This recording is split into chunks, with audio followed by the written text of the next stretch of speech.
Mother Annunziata Stanizzi and Sister Laurentina Bertolo left Rome for their new mission on the 27th of January 1956. The ship they embarked for the long journey bore the same name as the land to which they were being sent, Australia. They set out with very few possessions and very little money. They spoke no English and knew very little about the people or the culture of Australia. However, what they did possess in abundance was a deep faith and a heart aflame with the love of God and His people. During the voyage, which took over 1 month, the sisters, in spite of their homesickness, selflessly set about to be of service to their fellow travellers. They organised catechism lessons for the children, preparing them for the sacrament of the Eucharist. On their arrival at the seaport of Sydney, they were welcomed by Father Jerome of the Society of St. Paul and 2 daughters of St. Paul. They were taken to the house which belonged to the Society of St. Paul. The first few years were extremely difficult and challenging. Sister Laurentina was always feeling unwell. Mother Annunziata was left on her own and had to continue the work of 2 people. She dutifully cared for the Pauline priests and brothers. Soon God sent them a wonderful gift. A young Japanese sister, Sister Ilaria Oyama, arrived in Australia on the 6th of February 1960. Meanwhile, Sister Laurentina's health continued to deteriorate. She was found to be unsuited to the Australian climate, so there was no alternative but for her to return home to Italy.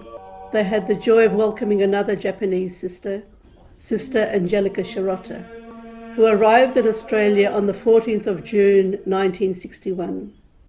Then 2 weeks later, on the 28th of June, 2 more sisters came to join the little community. Sister Bernadetta Dilla, a Maltese sister, and Sister Hortensia Puente, a young Spanish sister.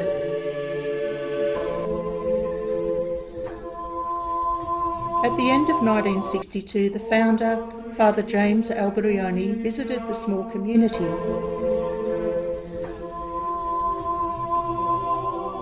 He encouraged the sisters to continue living their life and mission with faith and joy. He also recommended that they begin to look for a larger place so that they would have room to expand their apostolate and welcome vocations.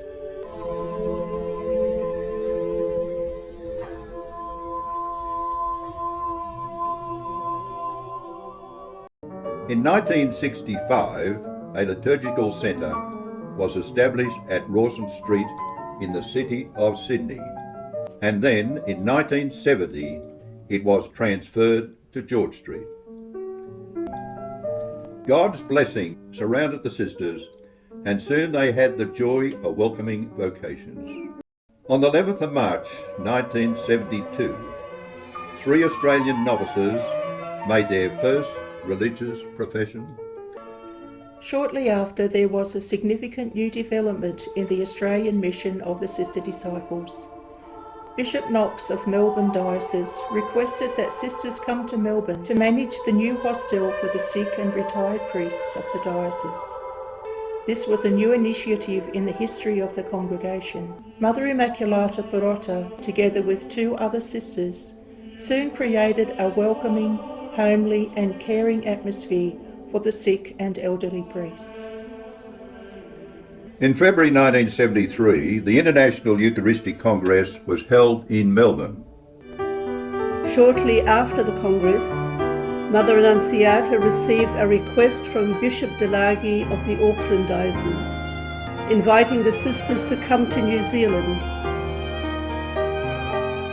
He particularly wanted that the sisters commence daily Eucharistic adoration in St. Patrick's Cathedral.